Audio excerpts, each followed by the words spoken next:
Hi, I'm John Stevenson. We're going to be looking at friends and enemies, especially the enemies, 2 Samuel chapter 10. Back in chapter 9, we had seen David approach the son of Jonathan. He had shown honor to the grandson of Saul. That had been Mephibosheth. Now we're going to see, by contrast, dishonor shown to the servants of David when he reaches out to them. You see, back in chapter 9, David had shown loving kindness to Mephibosheth. Here, he seeks to show loving kindness to the king of Ammon, who has died, and to his surviving son, who is now the new king. But that's going to be repulsed. Our passage begins, chapter 10, verse 1. Now it happened afterward that the king of the Ammonites died, and Hanun, his son, became king in his place. Verse 2, then David said, I will show kindness to Hanun, the son of Nahash, just as his father showed kindness to me. Remember, when David had been on the run from Saul, he had his family stay among the Moabites and the Ammonites over there on the east side of the Jordan. So David sent some of his servants to console him concerning his father. But when David's servants came to the land of the Ammonites, when they came there, verse 3, the princes of the Ammonites said to Hanun their lord, do you think that David is honoring your father because he has sent counselors to you? Has David not sent his servants to you in order to search out the city, to spy it out, and to overthrow it?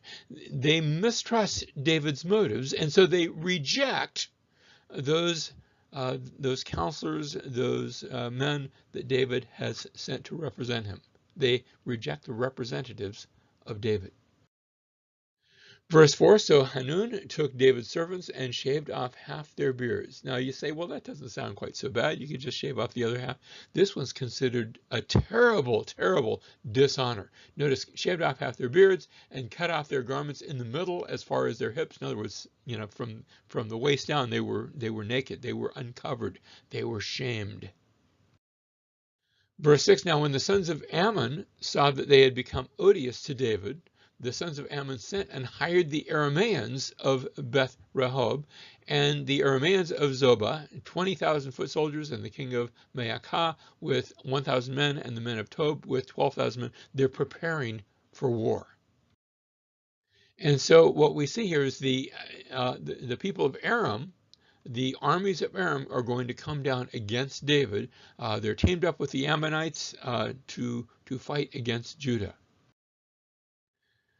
Verse 9, now when Joab saw that the battle was set against him, in front and in the rear, he selected from all the choice men of Israel, arrayed them against the Arameans, but the remainder of the people he placed in the hand of Abishai. Remember fleet-footed Abishai, not fleet-footed, I'm sorry, that was another brother, but Abishai the brave, who had gone with David into the very camp of Saul back in 1 Samuel, his brother, and he arrayed them against the sons of Ammon.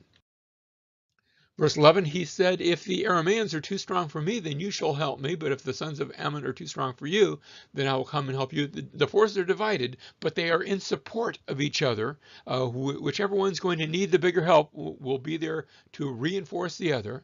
And then he says, be strong and let us show ourselves courageous. Now those terms, strong and courageous, remind us a little bit of something way back in the book of Judges when Joshua had been told by God, be strong and courageous. And then he had told the Israelites, be strong and courageous. And they had echoed those same words back to him.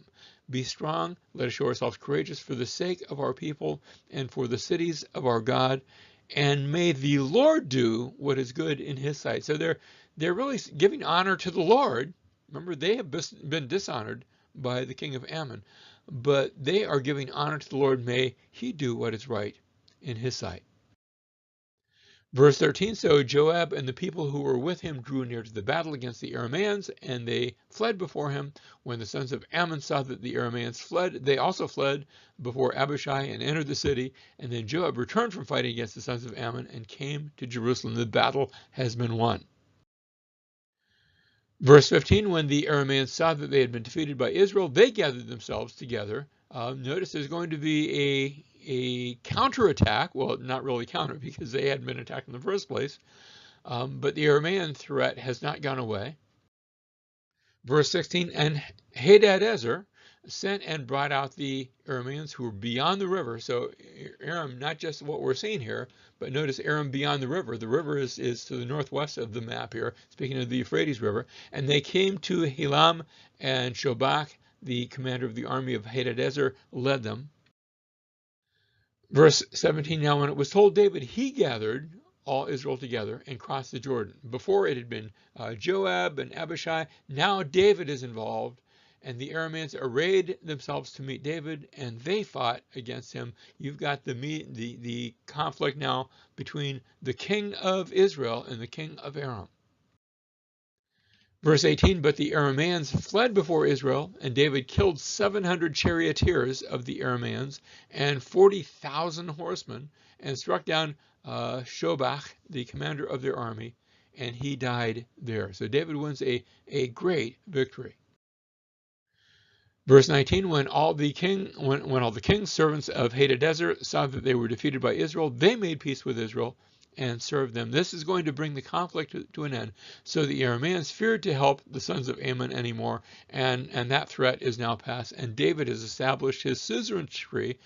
He will be the sort of the big king. Not that he's in a palace or anything like that, but he's been the conqueror. And these other kings are now going to fall into line.